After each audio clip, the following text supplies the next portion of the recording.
Bueno, José Antonio, te dejo con la membresía que están ansioso de escucharte. Así es que yo voy a apagar mi micrófono y mi video. Estoy aquí escuchándote. Cualquier cosa estoy a las órdenes. Buen éxito y sobre todo que puedas disfrutar de este momento. Muchas gracias, venerable gran maestro. Vamos a intentar colocar la presentación.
Hace unos años, la Universidad Rosa Cruz Internacional investigó algunas áreas nuevas y otras tradicionales acerca de la conciencia y el funcionamiento de nuestro ser psíquico.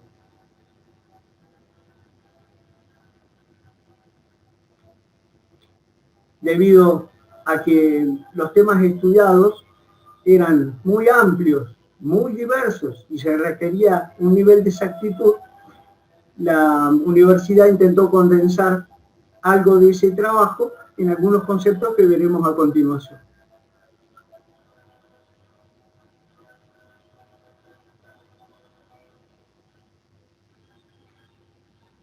Veremos una lista muy concisa de conclusiones, tratando de ser prácticos y ir al resultado directo, agregando solo algún comentario adicional cuando la claridad del mismo lo amerite.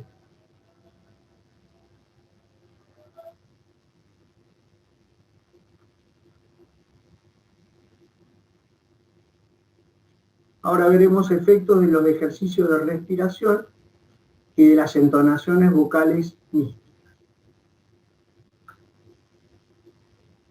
Se ha podido demostrar los efectos autónomos de la respiración positiva y negativa Rosacruz. Como sabemos, en nuestros ejercicios nos enseñan varios tipos de respiraciones. Y en este caso, la positiva y la negativa producen ciertos efectos en nuestro sistema nervioso autónomo. Recordamos que el sistema nervioso autónomo es una fase de la conciencia totalmente independiente de la conciencia objetiva, que lleva a cabo las funciones involuntarias de nuestro organismo, en especial las relacionadas con el sostenimiento de la vida, y que está bajo el control constante de la conciencia cósmica.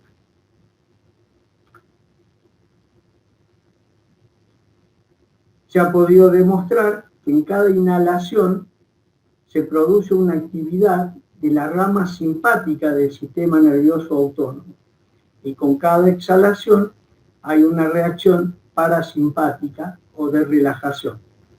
El sistema nervioso autónomo tiene dos ramas, la ortosimpática y la parasimpática.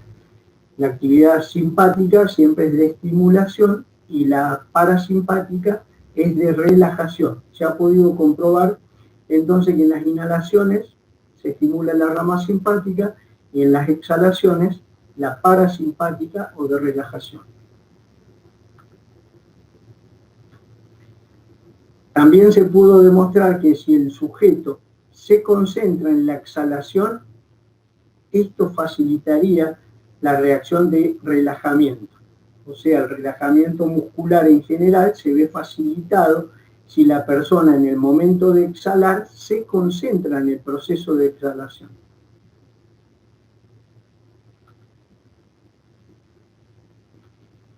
También se demostraron los aspectos de influencia autónoma sobre el sistema nervioso autónomo de las entonaciones vocales activa y pasiva.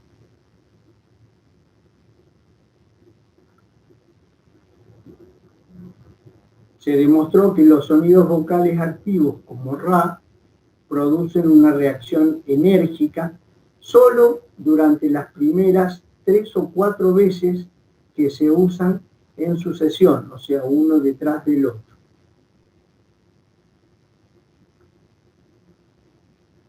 Dicho de otra manera, las vocales activas son más efectivas cuando se usan 3 o 4 veces.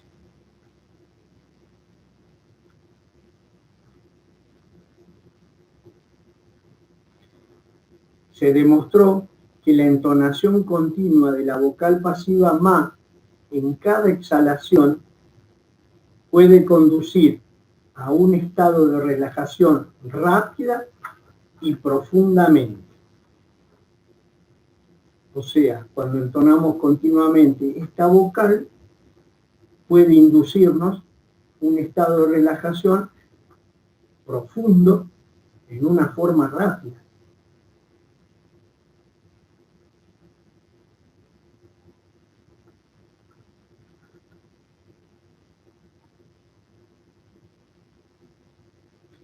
En un caso extremo se probó haciendo este ejercicio con una persona que padecía de ansiedad nerviosa. Y sin embargo, el ejercicio también dio resultado, aún en este caso puntual.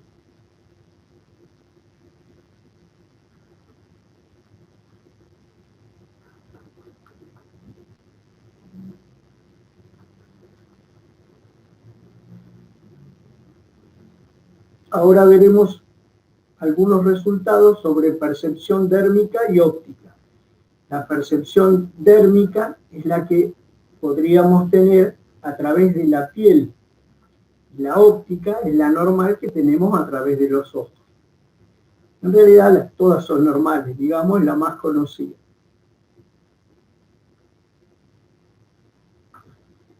Se ha demostrado que la actividad electrodérmica de la piel es específica para diferentes frecuencias de la luz. La actividad electrodérmica de la piel consiste en la variación de las propiedades eléctricas de la piel al producirse sudor. También se la conoce como respuesta galvánica de la piel, que en el transcurso de la conferencia también la usamos con ese nombre. Estas variaciones en la conductancia de la piel, la conductancia es la facilidad que ofrece la piel al paso de la corriente eléctrica.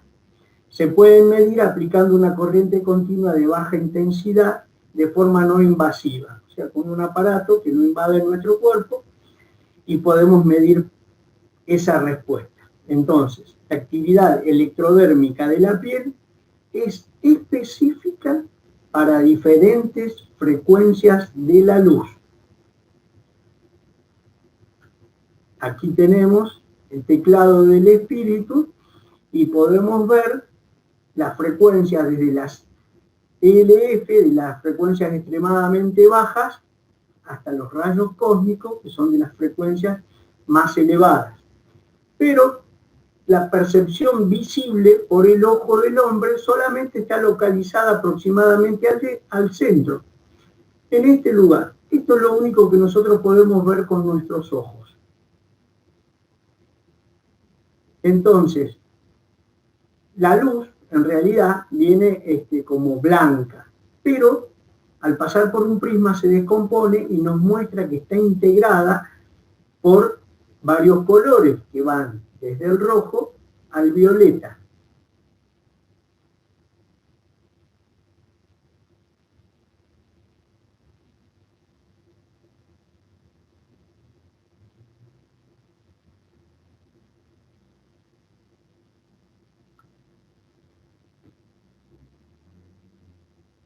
También se ha demostrado que la piel no ve, pero es sensitiva a los campos ultrasónicos y posiblemente a los electromagnéticos. Entonces, si bien no ve, puede sentir, tiene cierta sensibilidad a los campos ultrasónicos. Aquí tenemos, por ejemplo, el teclado audible, lo que nosotros podemos escuchar, que tenemos la música, el teléfono dentro de ciertas frecuencias, y un poquito más a la derecha de la pantalla, cuando aumentan las frecuencias, pasamos a lo que es ultrasonido y ya no lo podemos escuchar. Sin embargo, la piel sí lo detecta. Pero también se ha demostrado que los sujetos no están conscientes a nivel de conciencia objetiva de la sensibilidad de la piel hacia los sonidos ultrasónicos. O sea, si bien los perciben en un nivel que no alcanza la conciencia objetiva, por eso no son conscientes de ello.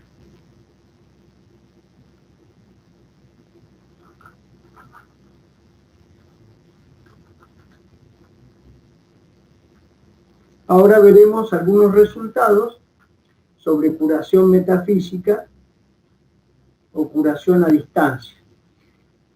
Recordamos que en muchos de los tratamientos para el mantenimiento y la recuperación de la salud, nuestra orden nos ofrece diversos métodos. Algunos por contacto físico directo y otros se pueden realizar a distancia.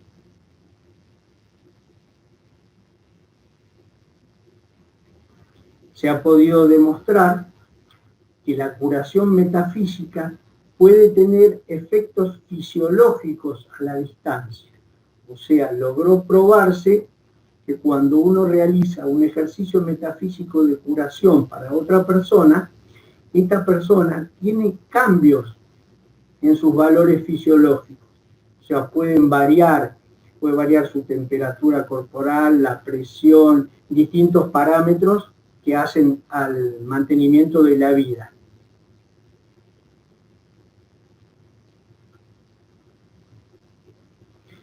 Los efectos que se han podido comprobar también incluyen cambios en el campo electromagnético, en el aura, en las funciones autónomas, en las actitudes mentales y en las realizaciones personales del sujeto.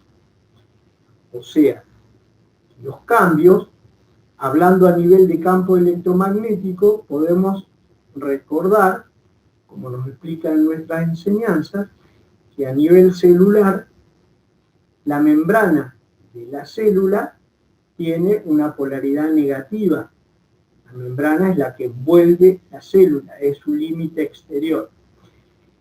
Y el núcleo, que está, por decirlo de alguna manera, aproximadamente en el centro, tiene polaridad positiva. Y entre los dos está el citoplasma, el cuerpo de la célula.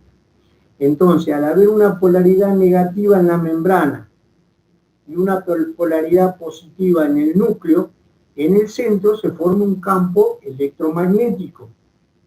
En este campo se observaron cambios cuando se hacen tratamientos de ayuda metafísica.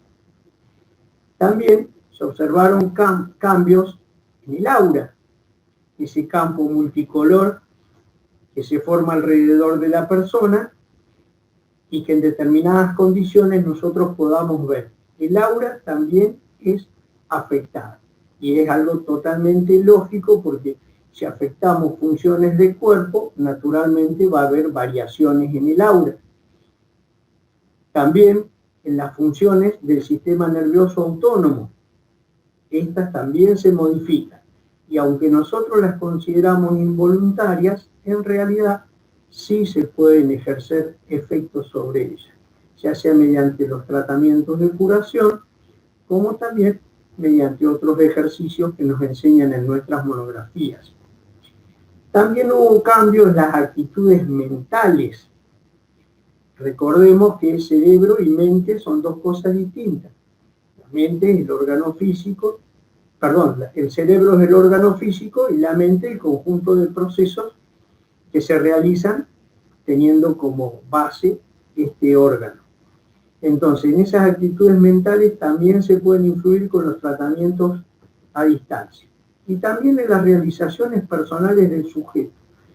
Por ejemplo, en las actitudes con las que el sujeto enfrenta la vida, la manera en que se desenvuelve, el estímulo de su voluntad.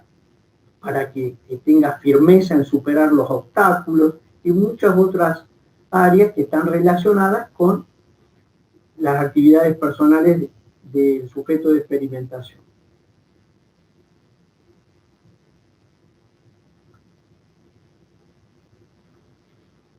También se ha demostrado que los cambios que explicamos anteriormente pueden ser instantáneos.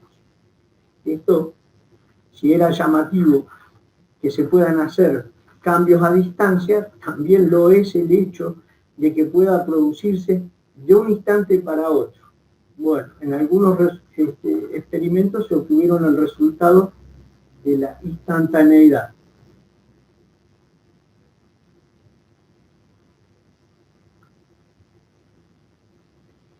También se pudo demostrar la importancia de usar los principios rosacruces de receptividad, de relajamiento, de la imaginación y de la visualización creativa. Entonces, recordemos que receptividad es cuando nosotros adoptamos una actitud pasiva y estamos abiertos, por ejemplo, a las inspiraciones que pudiéramos recibir o a las energías curativas del Comité de Ayuda Espiritual o de algún tratamiento que eventualmente pueda hacernos algún miembro preparado, o también del Comité de Ayuda Metafísica de los organismos. También es importante la relajación. La relajación desde el punto de vista técnico, un músculo, ¿cómo se puede decir que está relajado? La relajación es el grado de tensión que tiene cuando nosotros no lo ponemos en actividad. Entonces, relajado es aflojarse y no tener ningún grado de tensión en ese músculo. La imaginación, recordamos que era utilizando la memoria, con la imaginación tomamos objetos conocidos y creamos algo desconocido. Podemos tener 3 segmentos, 3 trozos de línea sueltos y nosotros los unimos formando un triángulo. Entonces utilizamos algo conocido para formar algo nuevo. Esa es la imaginación. Y la visualización creativa. Recordamos que visualizar era poner en la pantalla mental la imagen absolutamente nítida como si fuera la cosa misma.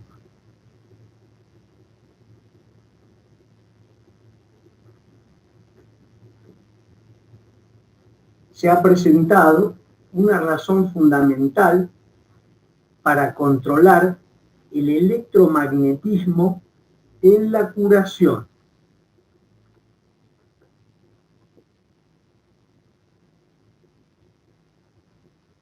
Aquí vemos los campos magnéticos de la Tierra.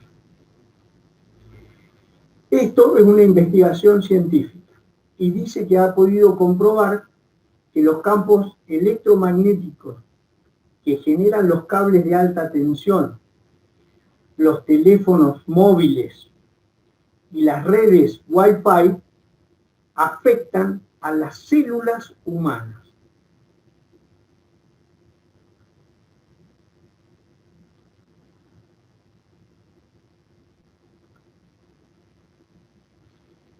Vemos cómo se propagan las ondas electromagnéticas. Las ondas se propagan, como dicen nuestras enseñanzas, en todas las direcciones del espacio.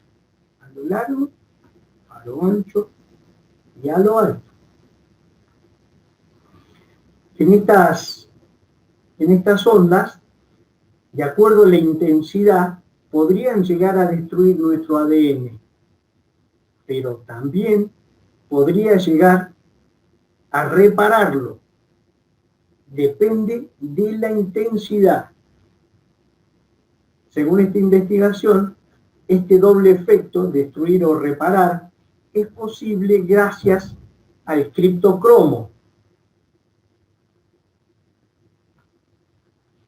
El criptocromo es una proteína que es sensible a la luz azul, que está involucrada en la detección de campos magnéticos.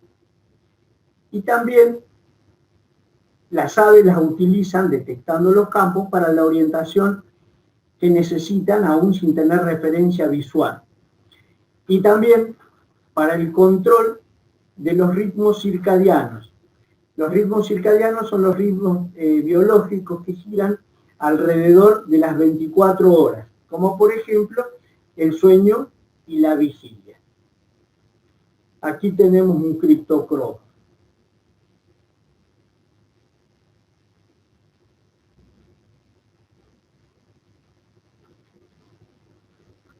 Otros experimentos muestran que el criptocromo humano, porque lo tienen los animales también puede actuar como sensor magnético. La respuesta de las células al campo magnético depende de la presencia de criptocromos.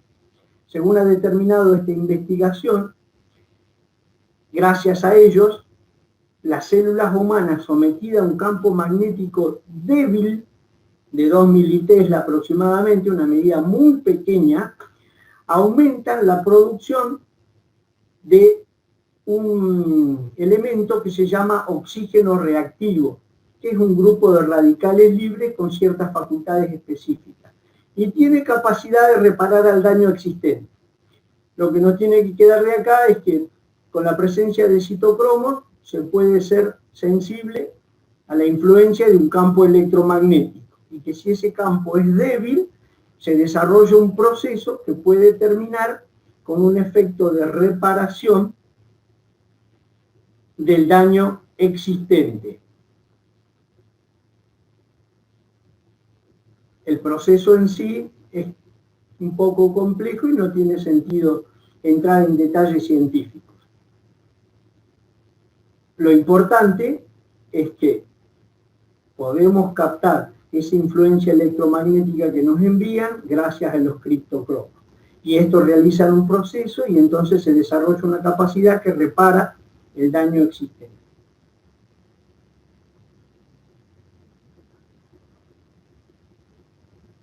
Nuestro cuerpo siempre está bañado por influencias electromagnéticas que vienen de muy diversas fuentes.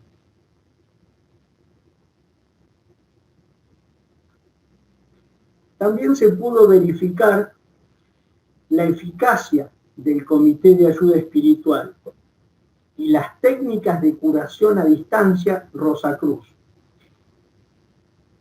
En otras publicaciones se ha dado a conocer un experimento donde un sujeto voluntario en los laboratorios de la orden se ponía en estado receptivo y no se le decía qué se iba a hacer. Y a 80 kilómetros de ahí, en una logia, en el templo, el Comité de Ayuda Espiritual iba a realizar un ejercicio para él. La persona estaba conectada a diversos sensores que captaban parámetros de interés en el experimento. Entre ellos, la diferencia de potencial que hay entre la mano izquierda y la derecha. Cuando comenzó el trabajo del Comité de Ayuda Espiritual, la diferencia de potencial cayó prácticamente a cero. Y así se mantuvo durante todo el tiempo que el comité estuvo trabajando.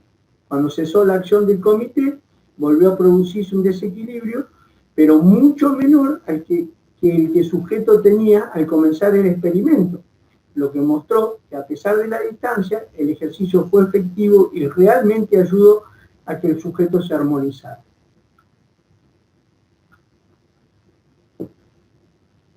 También se ha acumulado evidencia apoyando la opinión de que la enfermedad tiene tanto una causa mental como también una física. Entonces, recordemos que como está en uno de los libros de nuestra orden, envenenamiento mental, si mantenemos pensamientos discordantes, negativos, durante un tiempo suficiente y con determinada intensidad, afectamos el cuerpo psíquico y tarde o temprano termina manifestándose en un problema físico. Pero también podemos hacer un paso directo y afectarlo físicamente directamente, como por ejemplo no respetando el descanso, teniendo una alimentación inadecuada, haciendo esfuerzos excesivos para los cuales no estamos preparados. Hay muchas causas, algunas pueden ser mentales, otras físicas pero se pudo probar que cualquiera de las dos pueden producir una enfermedad.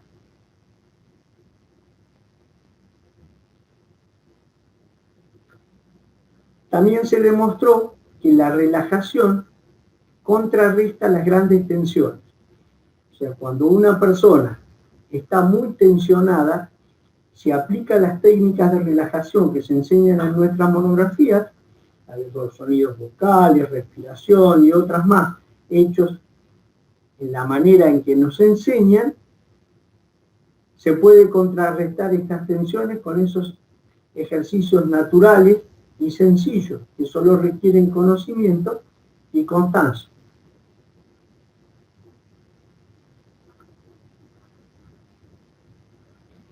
También se demostró que los ejercicios Rosacruces de autorregulación proveen oportunidades para que la gente pueda armonizarse con la causa que motiva la fuerza de voluntad. Los ejercicios Rosacruces de autorregulación son los que usamos para influir en aquellas funciones que normalmente las maneja el sistema nervioso autónomo. A veces nosotros detectamos alguna disfunción, como por ejemplo podría ser en la circulación sanguínea, ¿no? Y mediante ciertos ejercicios de autorregulación nosotros podemos influir y lograr normalizarla. Y estos ejercicios de autorregulación también nos dan oportunidades para armonizarnos con la causa que motiva la fuerza de voluntad. Recordemos que la fuerza de voluntad es el impulso que empuja a un individuo a actuar en forma activa o pasiva frente a una situación dada. Este impulso tiene dos naturalezas, o es de naturaleza doble, porque es voluntario e involuntario, ya que el subconsciente nos incita a llevar a cabo todas las cosas que son positivas y útiles para nuestro bienestar físico y mental. Por eso hay que adquirir el hábito de escuchar a nuestra voz interior y poner todos los procesos de raciocinio de la conciencia objetiva al servicio de la misma, para dirigirla hacia fines concretos y constructivos. Entonces, la causa que motiva la fuerza de voluntad es nuestro subconsciente, que siempre nos induce a lo que es constructivo y positivo para nuestro bienestar. El secreto de aprender la autorregulación de las funciones involuntarias consiste en relajarse y en poner el cuerpo y la mente en un estado pasivo y en usar la visualización creativamente. Entonces, para influenciar las funciones involuntarias, tenemos que relajarnos, poner cuerpo y mente en un estado pasivo, abierto, receptivo, y usar nuestra visualización, crear en nuestra pantalla mental lo que nosotros deseamos lograr. Obviamente, todos los detalles para realizar estas cosas están contenidas en nuestra enseñanza en distintos grados.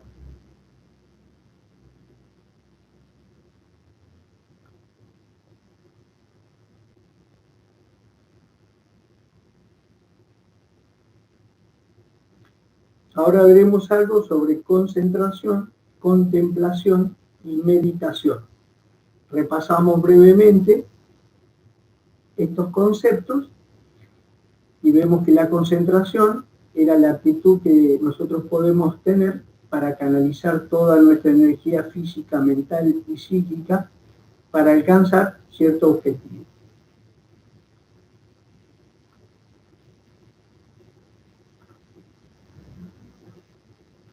La contemplación es una actitud de pasividad, pero de pasividad alerta, o estado meditativo en el que el alma se abre a lo divino. Es pasiva, pero también una manera para que intentemos hacernos más conscientes de la existencia de esa fuerza infinita a la que nos dirigimos para solicitar, adorar o pedir algún tipo de ayuda.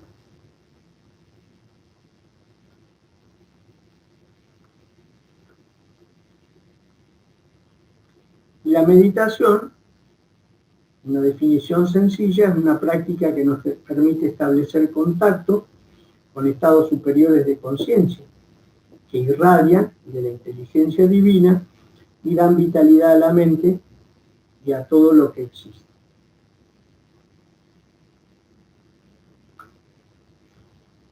Se ha demostrado que los procesos cogitativos rosacruces pueden ser aplicados para resolver los problemas personales.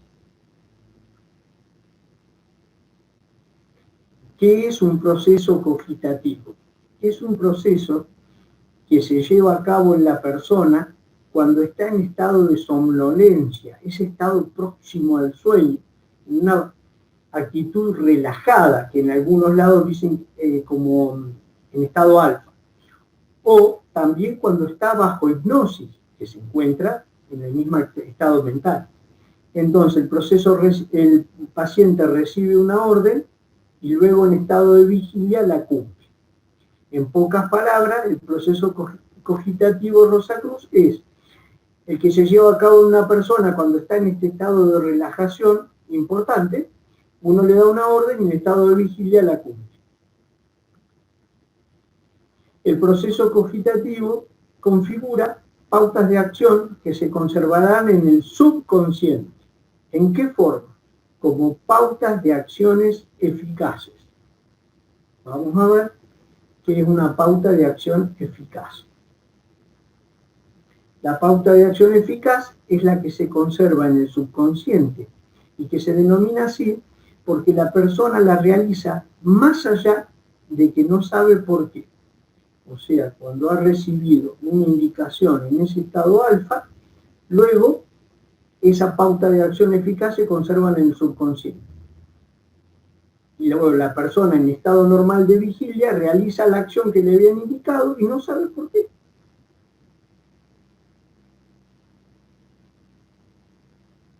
Se ha demostrado que dichos procesos pueden usarse para crear y validar objetivamente nuevas intuiciones acerca del mundo interno y externo.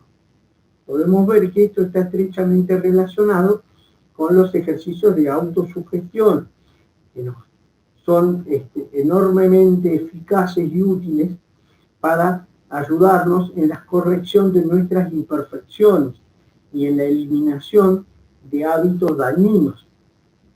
Si una persona desea, por ejemplo, dejar de fumar o comer menos o cualquier situación que sea constructiva, puede utilizar, si ha llegado a ese nivel de estudio, algunas de las autosugestiones para hacer que el subconsciente tome como una ley esa indicación constructiva y luego la ejecute. Y de esta manera nosotros podamos mantener y o recuperar nuestra salud.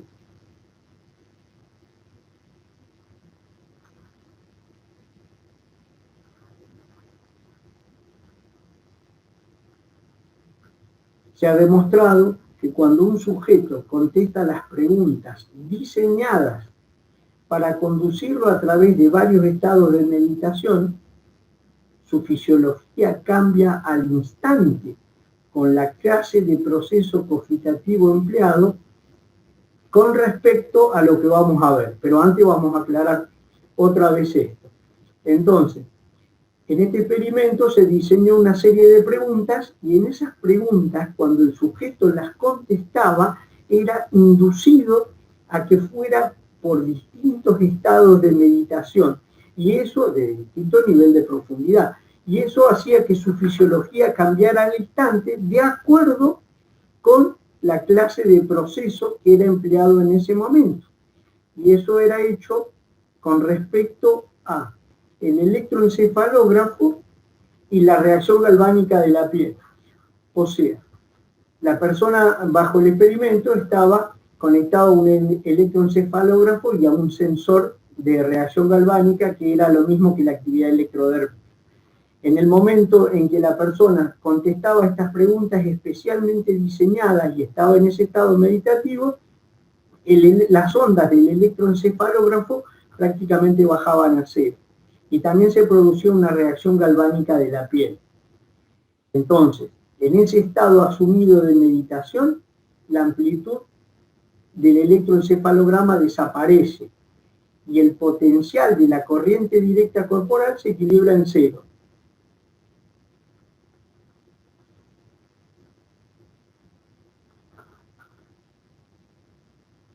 Ahora veremos interacción mental con las plantas, las pirámides, la electrónica y la radiestesia. El informe de la universidad nos dice que se ha demostrado que las plantas pueden crecer más rápido cuando están sujetas a pensamientos benéficos.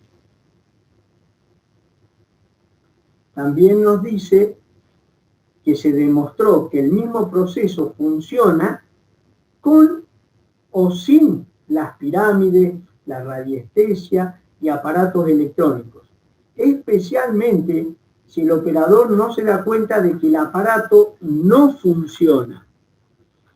O sea que este proceso de crecimiento de las plantas a través de emitir pensamientos benéficos también funciona aunque no se utilicen las pirámides, radiestesia en aparatos electrónicos, o aunque los quieran utilizar y no se dan cuenta de que no está funcionando.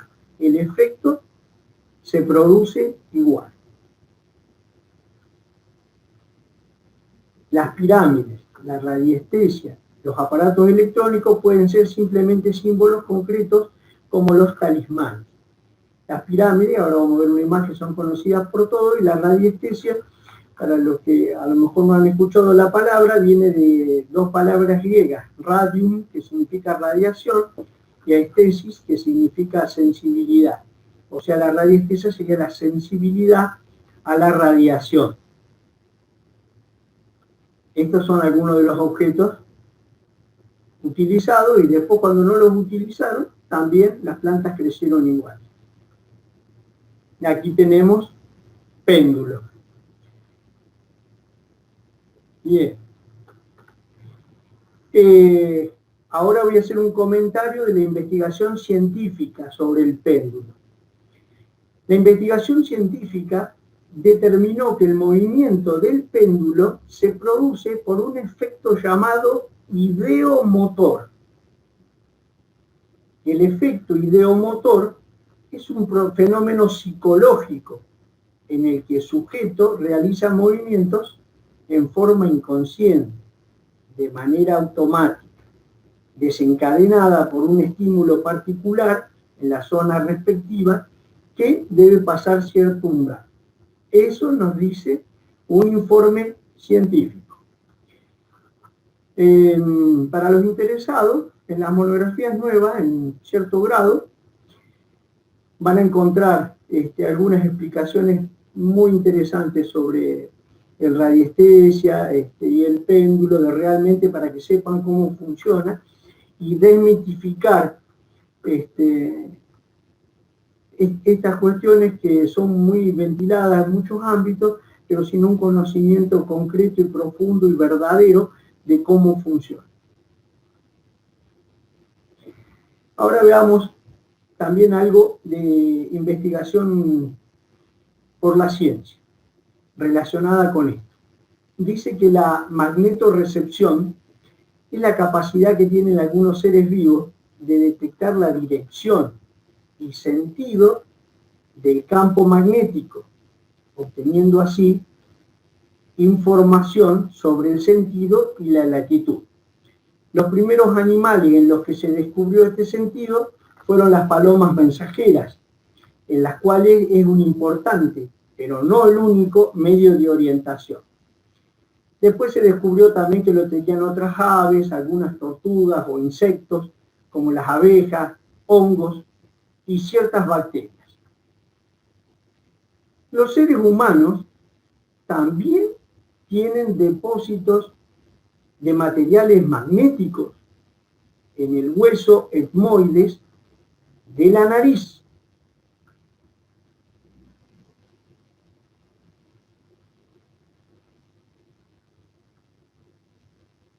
hay indicios también en estos experimentos científicos de una cierta capacidad de magnetorrecepción, o sea, de tener cierta sensibilidad a los campos magnéticos. Este hueso, como el de otras especies y como el pico de las palomas mensajeras, tiene un pequeño depósito de magnetita en nuestro cuerpo.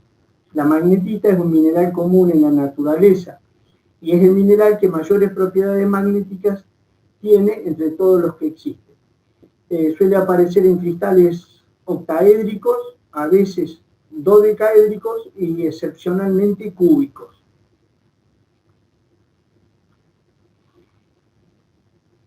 También, antes que nos vayamos del tema, hay hasta bacterias que tienen cristales de magnetita en su interior, llamados magnetosomas, que son de pequeñísimo tamaño. Y estos magnetosomas están rodeados de una membrana de proteína y otros componentes, pero están dispuestos de tal manera que representan una especie de brújula y les permite a las bacterias moverse siguiendo las líneas del campo magnético. Bien, dado que cuando el operador utiliza estos aparatos, como la pirámide, el péndulo y otros aparatos de radiónica, él cree que el aparato va a hacer el trabajo, usa inadvertidamente el principio Rosacruz de relajamiento. El operador no se concentra en hacer algo por sí mismo, sino que ansiosamente anticipa lo que el aparato va a hacer por él.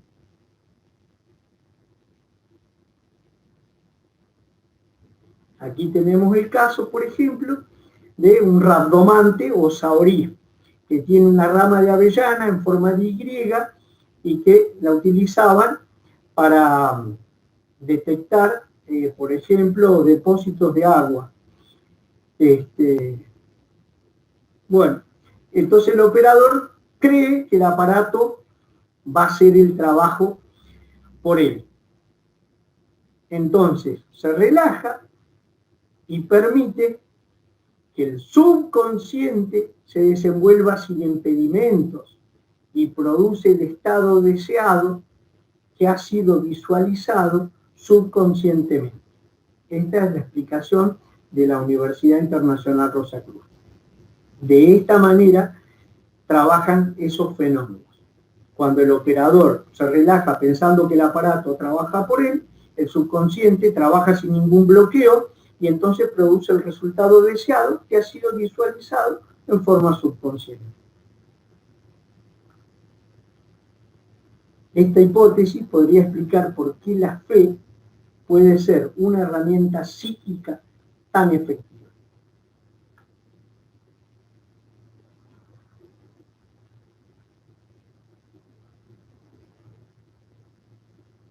Y por último vemos la reencarnación e intuición creativa.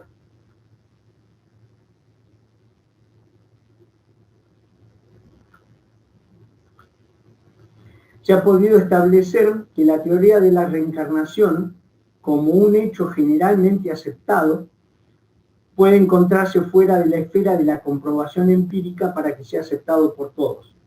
En otras palabras, es muy difícil probarlo de una forma práctica para que todo el mundo lo pueda aceptar. También se estableció que, de acuerdo a la evidencia psicológica moderna, las experiencias recordadas de las vidas anteriores son el producto de mentes sanas, porque en un tiempo se decía que las personas que tenían estos recuerdos tenían alguna especie de trastorno mental.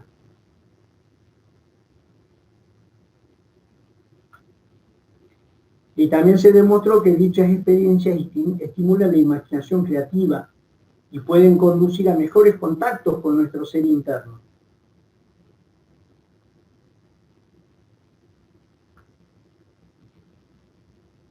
También que la mayoría de los participantes de los experimentos, utilizando el simbolismo de la vida anterior, informaron que las experiencias fueron provechosas para su vida actual y estimularon una más alta comprensión de sí mismos.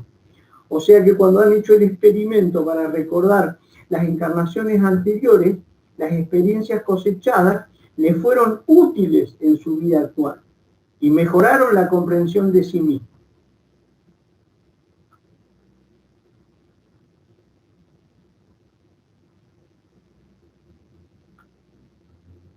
El principio de la asunción puede ser usado como cualquier símbolo, incluyendo lo de la vida anterior, para resolver problemas y para desarrollar la intuición creativa.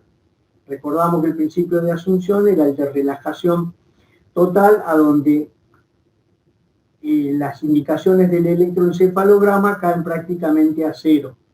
Entonces estamos en estado de receptividad, donde recibimos inspiración de la conciencia cósmica y podemos usarlo para resolver problemas y para desarrollar nuestra intuición creativa. El objetivo principal de la universidad, al ampliar el estudio de los principios, pretende ayudar a todos los hombres y mujeres que se dedican a la investigación, al estudio y la aplicación de las leyes naturales, para que toda la gente pueda vivir en armonía con las fuerzas dinámicas y vitales del universo, como está explicado en el propósito de la orden. Hacernos conocer las leyes naturales y universales para que podamos vivir en armonía con esas leyes para el logro de la salud, la felicidad y la paz.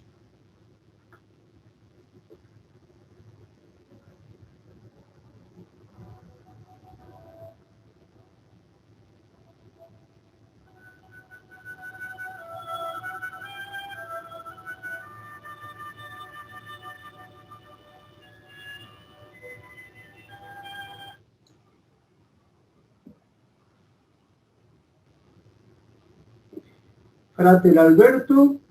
Sí, Frater José Antonio, vamos con el Gran Maestro primero. Gran Maestro, adelante. Sí, déjame aprender aquí el video. Gracias, José Antonio, por tremenda exposición. Aparte que es un excelente trabajo de investigación, no solamente que has presentado a la universidad, sino en la forma que lo organizaste y lo pudimos digerir, porque este material no es tan fácil para nosotros, lo que nos estamos acostumbrados a esta terminología. Por lo menos en el caso mío, que yo lo que estudié fue finanzas, cuando me hablan de estos términos, me están hablando como en otro idioma, pero se digirió muy bien, así que te felicito. Voy a dejarte con Alberto para que los miembros que ya han comenzado a hacer sus preguntas puedan hacer esas preguntas que muy pocas personas pueden contestar, así que te toca a ti hoy. Adelante. Gracias, gran maestro. No le voy a poner las facilitas, Frater José Antonio. Busca las más difíciles, Alberto, las que no tienen solución. Si se corta la señal, el venerable gran maestro puede responderla.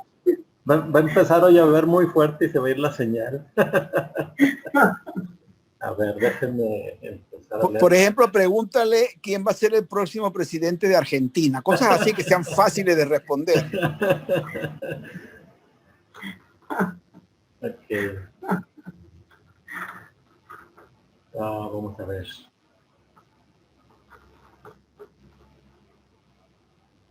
El Vidal Baldomero dice, magnífica conferencia.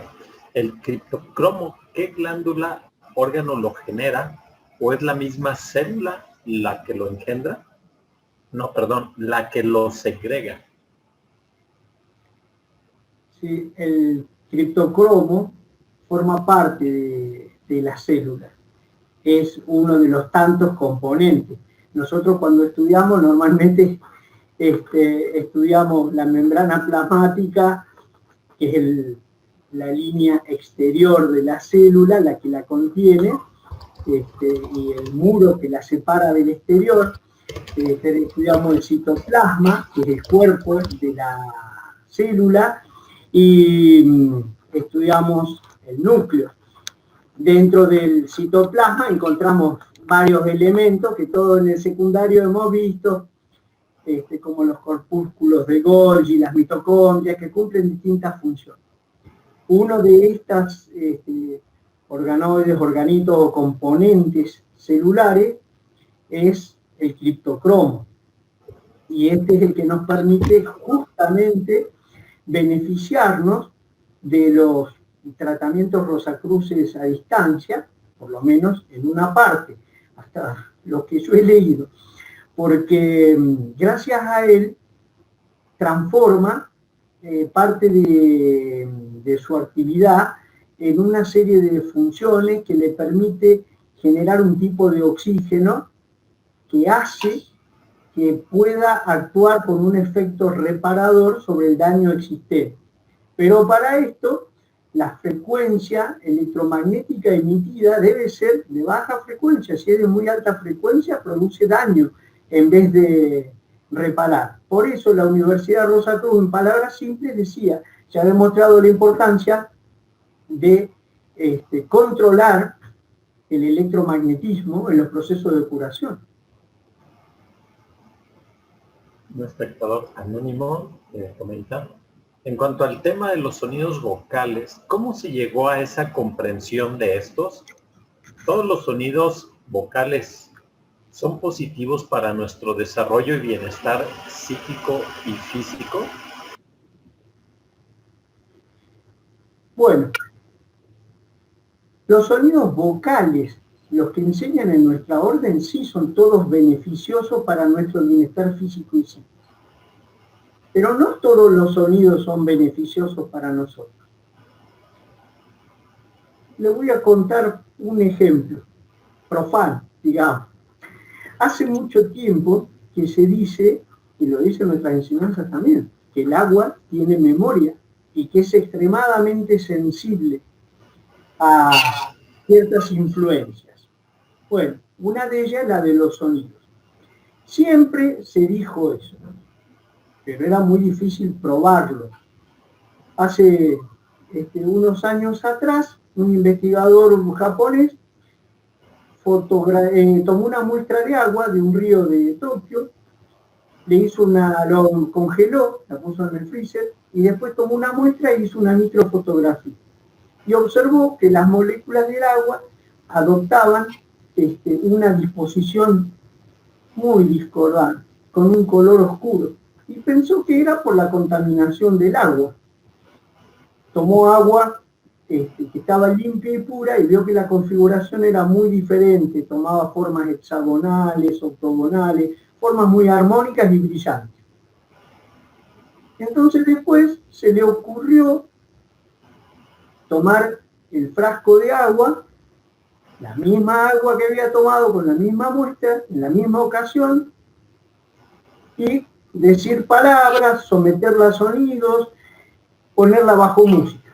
Y para hacerlo corto, cuando ponía música clásica, esos sonidos eran altamente armonizantes y hacían que aún el agua que estaba contaminada del río adoptara unas formas armoniosas y con una brillantez bellísima.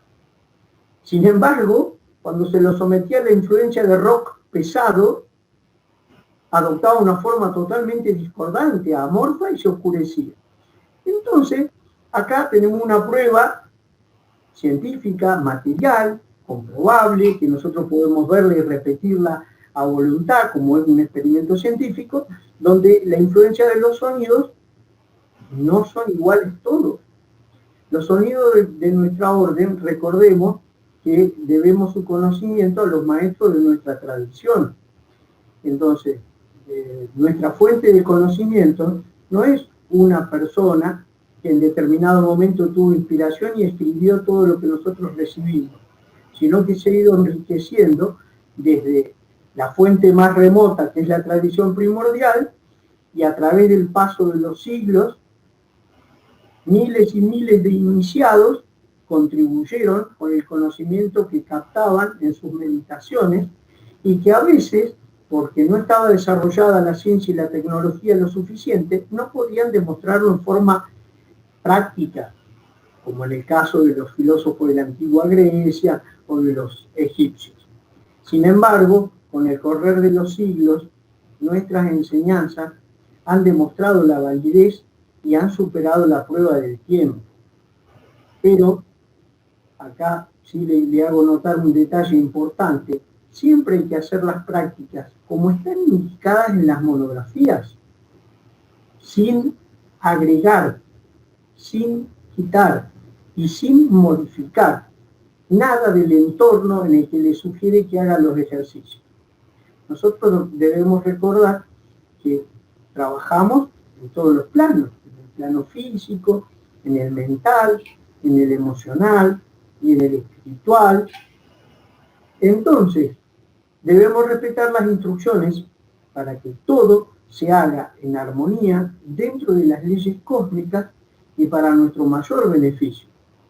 Los sonidos vocales es bastante sencillo experimentar y darse cuenta de los resultados. Basta con uno mismo.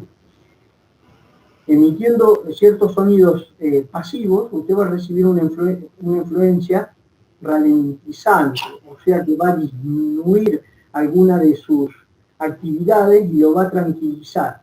Si eso lo hace a conciencia, como indican en las monografías, usted va a notar cómo se calma. Y también si hace al revés un sonido enérgico activo, también va a notar cómo su cuerpo cambia, se llena de energía, cómo se activa, e incluso va a notar con el tiempo que adquiere una mayor amplitud en ciertas percepciones. La manera de comprobarlo, como todas nuestras enseñanzas, es practicándolas por nosotros mismos. Si tenemos dudas, escribimos al maestro de la clase, que siempre está atento para guiarnos y orientarnos, para que nosotros podamos progresar en el sendero que nuestro corazón nos llevó a elegir. Comentan, ¿el péndulo o el uso de la radiestesia nos proporciona alguna herramienta real para tomar decisiones?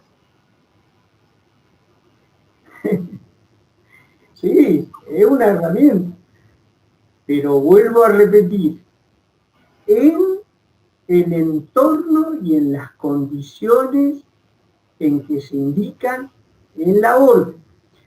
En las monografías nuevas, los que han dado 3 vueltas alrededor del triángulo, van a observar que hay alguna monografía dedicada a eso y que explica cómo funciona, cómo se realiza, qué se debe hacer. Está toda la práctica para que la haga uno mismo. Y sí es una gran ayuda, una gran ayuda. Ahora, para tomar decisiones, esa es una herramienta. Nosotros tenemos muchas herramientas para tomar decisiones.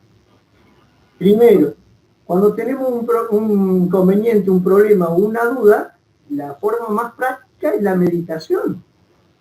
Recordemos que en la meditación uno se eleva hacia la conciencia cósmica a través del portal que representa el subconsciente y se coloca en armonía para recibir la inspiración certera, precisa, inequívoca, constructiva, enriquecedora, positiva, beneficiosa, porque de la conciencia cósmica no puede venir otra cosa, ya que la conciencia cósmica es un atributo del alma universal. Entonces, hay muchas herramientas para tomar decisiones. Si es algo espinoso, dudoso o riesgoso, bueno, lo mejor es acudir a la consulta con la meditación. También podemos emplear la oración, pidiendo inspiración al Dios de nuestro corazón. Y siempre, si nosotros le damos prioridad a nuestro maestro interno, recordemos que el más grande de todos los maestros es nuestro maestro interno, porque es nuestro propio Dios. Y la única manera de poder encontrarnos y bañarnos en su luz divina es seguir el sendero que conduce hacia el santuario de su templo interior, allí donde Él mora permanentemente. ¿Y dónde está el maestro interno? En nuestro interior. Si nosotros, muchos de los ejercicios que realizamos son la apertura hacia la comunicación con nuestro ser interno, con nuestra propia alma, que es un segmento no separado de la divinidad. Si nosotros logramos eso, realmente lo podemos dar por realizado, porque hemos obtenido la fuente de conocimiento maravillosa y extraordinaria que tiene acceso a todo el conocimiento del universo. Por eso Platón nos decía que aprender no es sino recordar. ¿Por qué recordar? Porque nuestra alma ya sabe todo. Nuestra alma, no el alma personalidad, sino el alma, ese segmento que la inteligencia divina nos asignó, contiene toda la sabiduría del universo. Entonces, nosotros lo que vamos a hacer es recordar algo que ya sabemos. Claro, ahora estamos obnubilados por nuestra conciencia objetiva, nos perdemos en los meandros de la materialidad y vagamos sin rumbo por el desierto de la ignorancia hasta que algún día nos demos cuenta que lo que buscamos afuera ya lo tenemos adentro. Para eso hacemos nuestros ejercicios. Para eso tratamos de obtener la primacía del ser interno. Fíjense que los niños pequeños, cuando recién nacen, su subconsciente los mantiene, salvo que haya una circunstancia kármica, ¿no es cierto?, o alguna otra circunstancia especial. Pero si no, en condiciones normales, su subconsciente los mantiene perfectamente con todas las funciones sin ningún inconveniente. ¿Hasta cuándo? Hasta que empieza a tener personalidad y a utilizar mal su libre albedrío. Mientras tanto, cuando está bajo el subconsciente, recordemos que el subconsciente está bajo el control directo de la conciencia cósmica. Entonces, va a funcionar todo perfecto hasta que metemos la mano con mala utilización del libre albedrío. Entonces, todo está en nuestro interior. Tenemos que conectarnos con nuestro maestro interno. Si queremos tomar decisiones, pidamos inspiración, pero démosle preponderancia a la inspiración, porque si la inspiración nos dice algo y nosotros obramos por el contrario, bueno, esa es una aplicación justamente de la voluntad. Nuestro ser interno nos sugirió algo y nosotros utilizamos la voluntad en el punto de vista de la conciencia objetiva y decimos, no, no lo voy a hacer, no me importa que diga eso, porque muchas veces las indicaciones de nuestra conciencia se oponen a nuestras ambiciones. Entonces, tratamos de acallar esa voz que nos molesta y hacemos lo que a nosotros nos parece. Pero si tenemos que tomar una decisión, el péndulo es una herramienta, la meditación es una herramienta extraordinaria, la oración es una gran herramienta, la armonización con nuestro ser interno, comulgar en el santo celestial, todas son oportunidades magníficas que nos presenta nuestra orden desde el primer envío de materiales, cuando nos viene el libro 777. Y lo tenemos que utilizar. Así que sí, hay que utilizar las herramientas. Para eso no son dadas. Y es más culpable que el ignorante, el que sabe y no la usa. Así que no hay que dejar para mañana lo que podamos hacer hoy, como lo dicen las monografías. Miguel Baeza, ¿de qué modo puede intervenir el karma cuando se realiza una curación a distancia o bien presencial, o simplemente no interviene dicha ley? No sé si entendí bien. Pregunta si interviene el karma en la curación. ¿De qué modo puede intervenir el karma? Ahí está. Me perdí la primera parte, gracias. Bueno, el karma es una ley que se cumple. Como lo dice en nuestra tarjeta amarilla, la ley cósmica se cumple. Nosotros no podemos utilizar un tratamiento de curación para anular un decreto kármico. Si el decreto ha sido emitido, se va a cumplir. Nosotros no tenemos autoridad para poder anularlo. El karma sí se puede anular por distintas circunstancias. No nos vamos a ir para el karma porque si no nos salimos del tema de la conferencia. Pero sí se puede no anular, sino mitigar y hacer lo que se desvanezca cuando nosotros comprendimos la ley que estaba involucrada en el error que cometimos, nos damos cuenta, tomamos conciencia, intentamos compensarlo, porque a veces en esos errores dañamos a otros seres o provocamos situaciones y nos proponemos no intervenir más de esa manera. Entonces sí se empiezan a diluir los efectos kármicos, porque el karma no es una ley punitiva, es compensatoria nada más, no tiene como propósito castigar. Ahora, si esa persona sufre determinada enfermedad por un decreto kármico, el tratamiento nuestro, en lo que yo conozco, no va a dar resultado. Y fíjense que tampoco cuando se está, digámoslo en estas palabras, emitido el decreto de que una persona tiene que desencarnar tal día a tal hora, si ya está así decretado cósmicamente, no va a haber tratamiento de curación de ningún tipo que haga que eso vuelva atrás, porque eso, la encarnación y la transición se maneja de los planos espirituales, y nosotros estamos haciendo un tratamiento en el plano físico y no tenemos la autoridad a nivel cósmico para anular un decreto que haya sido emitido por un tribunal kármico. Entonces, hasta donde yo conozco, los tratamientos y las curaciones sí dan resultado. Y si es más, si la persona llega a tomar conciencia del error que cometió, se arrepiente, trata de compensarlo, se propone no volver a actuar igual en una situación semejante y trata por todos los medios de devolver lo que tomó, de limar lo que hizo áspero, de dar lo que quitó. Bueno, entonces también la persona capaz que se empieza a mejorar. Todo depende de esas circunstancias especiales.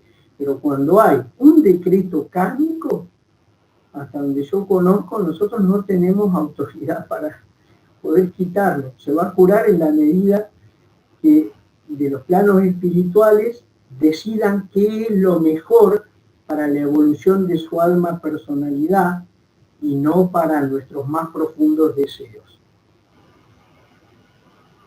El frater Jesús Malavé.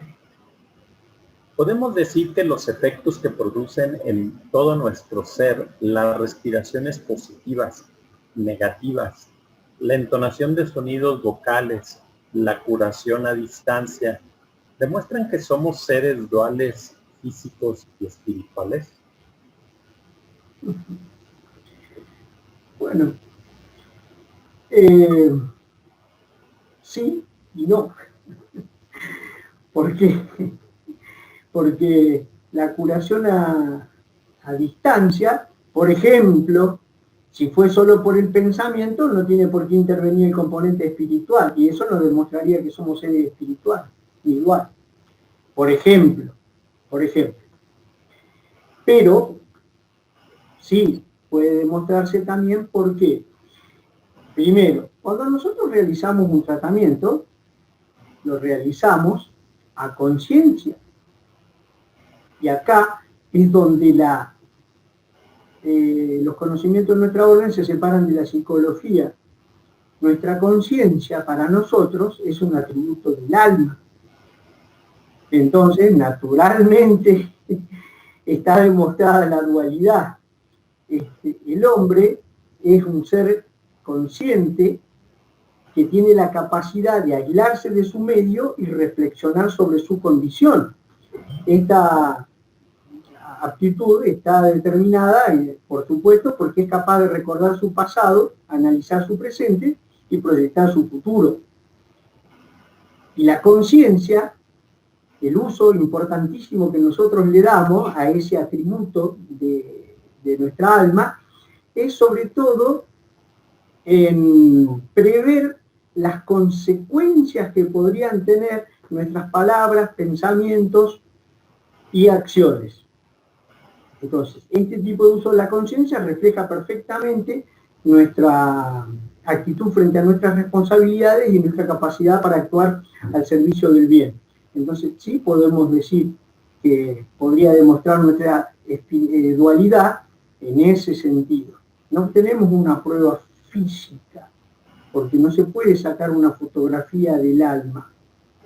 Sí tenemos ese tipo de manifestaciones, y que a medida que profundizamos en nuestros estudios, nos vamos dando cuenta de la maravillosa sabiduría que encierran.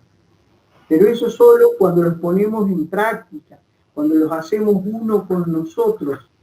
Y entonces sí podemos verificar esa dualidad, tal como se hacía cuando los iniciados que alcanzaban cierto grado eran llevados a en la Gran Pirámide y sometido a un rito iniciatorio en donde se producía, bajo la influencia psíquica de los iniciados avanzados, se producía el desdoblamiento de la persona y por primera vez se contemplaba conscientemente desde arriba como su cuerpo psíquico estaba mirando el cuerpo físico que estaba abajo. Claro, nunca más iba a dudar de la existencia del alma.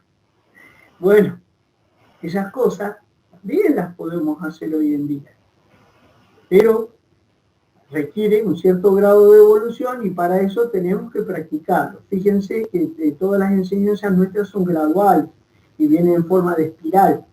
En la primera monografía nos tocan la mayoría de los temas que se nos van a enseñar en los próximos 50 años, pero los tocan a un nivel muy leve, muy liviano. Después se vuelve a dar una vuelta y vuelve a pasar otra vez por el mismo lado, pero esta vez un poco más alto, porque ya ha aumentado nuestro nivel de comprensión y porque tenemos la base para poder beneficiarnos de ese conocimiento. Por eso, a todos los estudiantes Rosacruces que tienen muchos años en la orden, a cualquiera que le pregunten, cada vez que lee sus monografías, otra vez vuelve a descubrir algo nuevo. A mí me sorprendió mucho porque yo, modestia aparte, me considero un buen y atento lector. ¿Cómo se me iban a escapar esas cosas? Hasta que con el tiempo me di cuenta. No es que se me escaparan esas cosas, es que yo no tenía todavía el nivel de comprensión necesario para poder captarlo y darme cuenta. Entonces lo había pasado de largo no concediéndole la importancia que tenía. Entonces ahí sí nosotros vamos a poder experimentar por nosotros mismos la dualidad de nuestro ser cuando alcancemos cierto nivel y entonces no vamos a querer intervenir en ninguna discusión respecto al tema porque a nosotros no nos cabrá ninguna duda.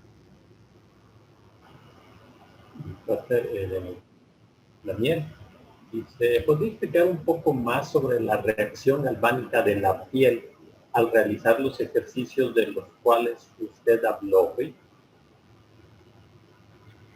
Sí, la reacción galvánica de la piel, que también es conocida como actividad electrodérmica, se basa en lo siguiente. En la palma de nuestras manos tenemos muchas células, al igual que en los extremos de los dedos, muchas células que son especialmente sensitivas a nuestros pensamientos y a nuestras emociones. Fíjense que aquí tenemos un buen punto de contacto entre lo inmaterial y lo material. Entonces, la palma de las manos y las yemas de los dedos son especialmente sensibles a los pensamientos y las emociones. Nos ponen unos sensores y miden la inductancia, que es lo contrario de una resistencia. La resistencia es lo que se opone al paso de la corriente. La inductancia es lo que facilita el paso de la corriente. Entonces, en esa inductancia se mide la facilitación de las células de la piel al paso de la corriente eléctrica, que es una corriente no invasiva, no tiene ningún problema, no entra. Bueno, esto ha sido descubierto hace mucho tiempo por la ciencia. De hecho, el polígrafo, el detector de mentiras, está basado en parte en estos conocimientos. Entonces, cuando la persona sufre un distrés, se pone nerviosa, tiene miedo, cree que le van a descubrir una mentira que está diciendo o lo que sea, se altera la actividad galvánica de la piel y eso lo detectan los sensores que están en las palmas de las manos y en las puntas de los dedos. Entonces uno sabe que esa persona ha tenido una situación de estrés. También tiene sudoración en las manos que también cambia el paso de la corriente eléctrica y entonces eso lo mide rápidamente el sensor y se da cuenta que la persona está en una situación estresante. A veces lo suelen acompañar con un electroencefalografo y analizan el resultado de la reacción galvánica de la piel en ese segundo cuando hubo una alteración con la onda del electroencefalógrafo, bueno, y así de otra manera logran descubrir cuando la persona viene. Pero básicamente ese es el estudio sobre la actividad galvánica de la piel, que también se llama actividad electrodérmica. Entonces, Ernesto Tumalán dice, si en la vocalización los sonidos se propagan como ondas sonoras a través del medio que es el aire, entonces en la curación a distancia, ¿cuál sería el medio de transmisión? Es una muy buena pregunta. Una muy buena pregunta. Miren, todo el universo está impregnado por el éter. Todo, todo. Y es el medio de transmisión absolutamente de todo. El éter, si nosotros miramos nuestras enseñanzas, después se divide y toma dos fases distintas que reciben nombres específicos en nuestras enseñanzas, y que a una le asignamos polaridad positiva y a la otra, aunque es extremadamente positiva, le asignamos polaridad negativa con respecto a esa. Y así va bajando hasta que llegamos al espíritu, que es el mundo de lo material, y es donde estamos considerando el fenómeno de este momento. En el caso de los sonidos vocales, como usted dice, sí se transmiten por el aire. El aire en realidad no se va a ningún lado. La vibración hace que la molécula vibre en el mismo lugar, no se desplaza. Y ese transmite la vibración a la que está al lado, que vibra, y transmite a la que está al lado, que vibra, y así va. Eso lo puede ver fácilmente con las ondas, por ejemplo, en un estanque donde uno tira una piedra y cree que se va desplazando la onda. El agua no se mueve, simplemente sube y baja y transmite al lado, sube y baja, pero el agua siempre permaneció en el mismo lugar. De hecho, si nosotros teníamos un barquito de papel ahí, van a ver que pasa la onda y el barquito de papel permaneció en el mismo lugar. Bueno, eso a nivel físico. A otro nivel se transmite a través del éter. Y no se transmiten partículas materiales, ya pertenecen a otras frecuencias mucho más elevadas del teclado que nosotros conocemos. Cuando nosotros hacemos tratamientos rosacruces a distancia, utilizamos muchas técnicas, el poder del pensamiento, de la imaginación, la creatividad, utilizando distintos principios y leyes que nos enseñan en monografías de grado un poco más avanzados, y la verdad que es un conocimiento extraordinario y que brinda bendiciones increíbles a todos los que han tenido la fortuna de ponerse bajo la ayuda del Comité de Ayuda Espiritual de la Gran Logia y han podido beneficiarse. Pero siempre debemos recordar lo siguiente: hay muchas personas que dicen, yo pedí ayuda y no obtuve resultados. Bueno, aún con la misma ayuda, no todos se benefician igual, porque todos están viviendo un momento evolutivo distinto y tienen circunstancias kármicas diferentes y tienen lecciones distintas que aprender. Y a veces nosotros necesitamos pasar ciertas circunstancias porque es imperativo que lo aprendamos en esta encarnación, porque podría ser una deuda kármica de una encarnación anterior, por ejemplo. Entonces, no nos ayudó según creemos nosotros. Como nosotros no sabemos lo que es mejor para esa persona, tenemos buenos deseos. Nos parece que se cure es lo mejor. Nos parece que viva es lo mejor. Nos parece. Algún día tenemos que tomar conciencia de que eso es una ignorancia. ¿Con qué criterio decimos nosotros que eso es mejor o peor? Si nosotros no conocemos ni el pasado, ni el presente, ni el futuro de esa persona. No sabemos las lecciones que vino a cumplir, ni tampoco la misión que tiene en su vida. Entonces nos parece. Por eso, con esa buena intención, cuando hacemos los tratamientos, finalizamos con una frase ritualística que dice que si la inteligencia superior está de acuerdo, que eso se haga, si no, queda a criterio de ella. porque nosotros somos conscientes de que no sabemos todo. Pero los tratamientos sí son efectivos. Yo no quise poner en la presentación el gráfico de un informe específico sobre curación metafísica que hizo la Universidad Rosacruz Internacional, porque ya estuvo en alguna otra conferencia, no sé si ahora, pero yo ya la he visto en otras conferencias, entonces no quería repetir la imagen. Pero sí hay pruebas fehacientes de que eso sucede.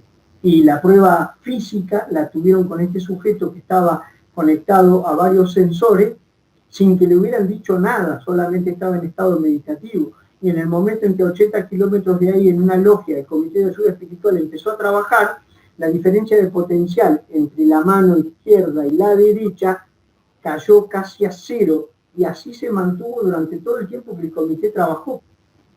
Hasta que, al finalizar, la diferencia de potencial que había al iniciar el tratamiento, cuando empezó el tratamiento del comité, se equilibró casi en cero. Cuando terminó el tratamiento, volvió un poquito así, pero no siguió en el nivel de antes. La persona quedó muchísimo más armonizada. Entonces, estas son pruebas físicas de que realmente sí se transmite. Y para el pensamiento no hay límites. Y el pensamiento, alguna vez tenemos que darnos cuenta, es energía. Y así como cuando tenemos ese envenenamiento mental, que es por los pensamientos, nos produce enfermedades, cuando lo utilizamos constructiva y positivamente, puede producir curación. Ok, bueno, voy a leer una última frase porque creo que estamos cerca de las 5:30, pero no sé si todavía tengo actividades después de esto, pero básicamente es de Roberto Pablo, que dice: hay algo que no me quedó claro. En una parte se mencionó que hay que estar con la mente en estado pasivo como para visualizar. ¿El visualizar no requiere concentración y una mente activa? Sí, es como la voluntad, que es voluntaria e involuntaria, como explicamos hoy. Entonces, con respecto a lo que se refiere a un estado pasivo, se refiere a un estado de relajación. Nosotros no tenemos que ponernos tensos. Muchas veces las personas, cuando quieren concentrarse, tensan los músculos inadvertidamente. Y si ustedes observan, se auto-observan, se van a dar cuenta que cuando quieren prestar mayor atención, aparte de inclinarse hacia adelante, aparte de agudizar el oído, van a contraer los brazos y también algunos músculos de las piernas, porque están tratando de prestar atención. Entonces digo, pero por un momento, el prestar atención no es un proceso mental. Sí, bueno, pero ¿por qué contraer los músculos del cuerpo? Bueno, inadvertidamente nosotros hacemos esas cosas. Entonces, cuando hacemos una visualización, en general cualquier ejercicio, nosotros tenemos que tener la actitud pasiva en el sentido de la relajación y activa en el sentido de que estamos generando una imagen en nuestra pantalla mental. Pero si nosotros producimos tensión en el cuerpo físico, no vamos a obtener resultados satisfactorios. Es más o menos como cuando queremos hacer la visualización y en vez de olvidarnos de ella cuando hemos concluido, la recordamos y la mantenemos atada al mundo material, porque la mantenemos en nuestra memoria de la conciencia objetiva en vez de soltarla para que el subconsciente le lleve.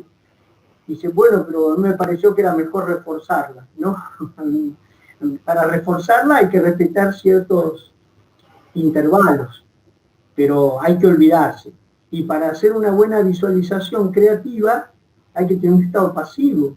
Si uno está tenso, de ninguna manera la va a poder sacar. Usted está metido en lo físico y no está trabajando en lo psíquico. Bueno, maestro. Sí, aquí estoy. Bueno, excelente pregunta y muy inteligente las preguntas. Es bueno cuando hacen estas preguntas porque eso le permite al expositor desarrollarse un poco más. Y entonces José Antonio lo ha hecho magistralmente.